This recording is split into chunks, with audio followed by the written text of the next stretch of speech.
Assalamualaikum warahmatullahi wabarakatuh. Perkenalkan, nama saya Muhammad Fatur Alfredo, NIM C1B01972, ruang 003, mata kuliah Manajemen Keuangan, dengan dosen pengampu Dr. Haji Tona Aurora Lubis SEMM. Langsung saja ke materi yang pertama, yaitu pengertian manajemen kas. Kas merupakan salah satu bagian dari aktiva yang memiliki sifat paling lancar dan paling mudah berpindah tangan dalam suatu transaksi. Contohnya untuk pembayaran gaji atau upah kerja, membeli aktiva tetap, membayar hutang, membayar dividen, dan transaksi lain yang diperlukan perusahaan. Kas merupakan aktiva yang tidak dapat langsung menghasilkan laba. Dalam arti tidak bisa untuk mendapatkan laba secara langsung dalam operasi perusahaan, kas perlu dikelola secara efektif dan efisien supaya pemanfaatan kas dapat optimal.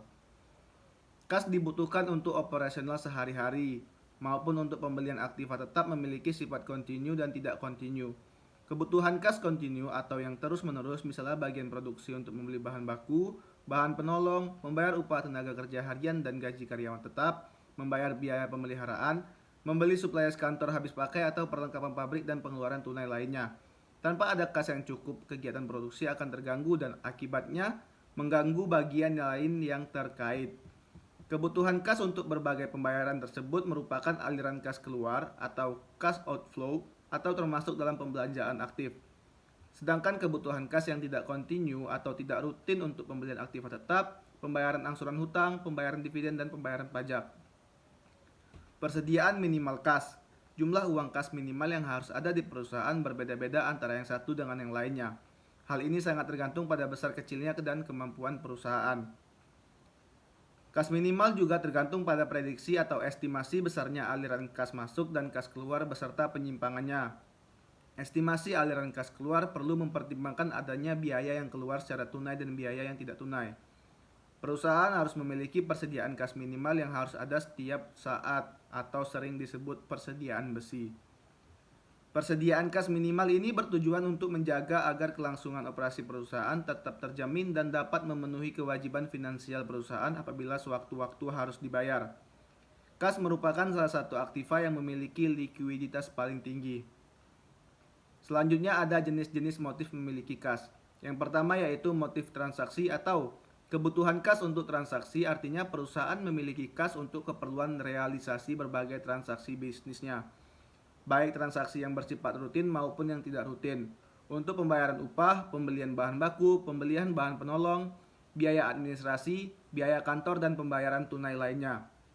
Yang kedua ada motif berjaga-jaga atau kebutuhan kas untuk berjaga-jaga, artinya perusahaan memiliki kas untuk mengantisipasi berbagai kebutuhan yang mendadak.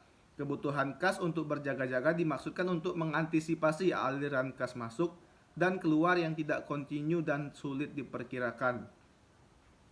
Yang ketiga ada motif spekulasi atau kebutuhan kas untuk berspekulasi, memanfaatkan kesempatan apabila ada barang yang dapat dibeli secara lebih murah. Perusahaan berspekulasi dalam pembelian bahan mentah yang jumlahnya melebihi kebutuhan karena menurut prediksi bahan mentah tersebut harganya akan naik secara signifikan di masa yang akan datang. Untuk mengurangi risiko kenaikan harga tersebut, maka perusahaan dapat membelinya saat ini. Dengan sendirinya harus dipertimbangkan biaya-biaya yang muncul akibat penyimpangan barang tersebut dan resiko kerusakannya. Materi selanjutnya adalah pengertian sekuritas. Sekuritas atau marketable security merupakan surat-surat berharga yang segera dapat dijual untuk memperoleh uang kas. Marketable security merupakan surat-surat berharga yang dapat diuangkan dengan mudah dan diperjualbelikan di pasar uang atau bursa modal jangka pendek. Ada beberapa motif penanaman modal dalam marketable security, yaitu yang pertama motif transaksi. Pembelian marketable securities yang akan dijual kembali untuk menutup pembayaran yang sudah diketahui sebelumnya. Sebelum saat pembayaran kewajiban perusahaan dapat menginvestasikan uang kas tersebut dalam marketable security yang jatuh temponya sebelum pembayaran berbagai kewajiban. Yang kedua ada motif berjaga-jaga, yaitu penanaman modal dalam marketable security untuk mendapatkan sejumlah aktiva lancar yang dapat diuangkan dengan segera untuk memenuhi berbagai pengeluaran yang tidak diperkirakan sebelumnya. Dan yang ketiga ada motif spekulasi, yaitu investasi dalam marketable securities karena tidak adanya investasi lain dari uang kas yang sementara waktu belum digunakan. Keadaan tersebut bukan suatu hal yang biasa terjadi. Investasi dalam marketable securities baru akan diuangkan jika perusahaan sudah menemukan investasi yang lebih tepat dari dana tersebut. Alasan perusahaan memiliki sekuritas. Untuk menggunakan dana sementara yang lebih guna diinvestasikan dalam surat berharga yang dijual oleh emiten atau perusahaan yang mengeluarkan saham. Untuk menjaga likuiditas perusahaan dan memperoleh pendapatan dari investasi tersebut, sekuritas memiliki sifat yang liquid atau mudah diuangkan atau dijual. Sehingga apabila perusahaan kekurangan uang kas, maka sekuritas ini dapat segera dijual. Dalam hal ini, berarti pemilikan sekuritas berfungsi sebagai pengganti saldo kas. Di samping itu, pemilikan sekuritas dimaksudkan untuk memperoleh pendapatan berupa keuntungan. Keuntungan tersebut dapat berupa dividen, bunga, atau capital gain. Kriteria pemilihan sekuritas yang baik untuk perusahaan. Kriteria pemilihan sekuritas dapat dilihat dari berbagai macam pertimbangan, yaitu meliputi risiko keuangan, risiko bunga, dan risiko likuiditas, risiko inflasi, dan tingkat keuntungan yang diharapkan. Berbagai pertimbangan tersebut akan menentukan besarnya dana yang akan ditanamkan dalam sekuritas atau surat berharga jangka pendek. Perusahaan akan berusaha memperkecil risiko yang mungkin dihadapi dengan harapan memperoleh keuntungan yang maksimal. Yang pertama, risiko keuangan merupakan risiko tidak kembalinya dana yang diinvestasikan pada sekuritas sesuai dengan yang diinginkan perusahaan. Yang kedua, risiko likuiditas sekuritas merupakan cepat lambatnya sekuritas yang bersangkutan dapat diperjualbelikan. Sekuritas yang liquid berarti sekuritas tersebut cepat laku terjual. Apabila suatu sekuritas tidak liquid, maka perusahaan atau pihak yang memiliki sekuritas tersebut akan menurunkan harganya agar laku dijual.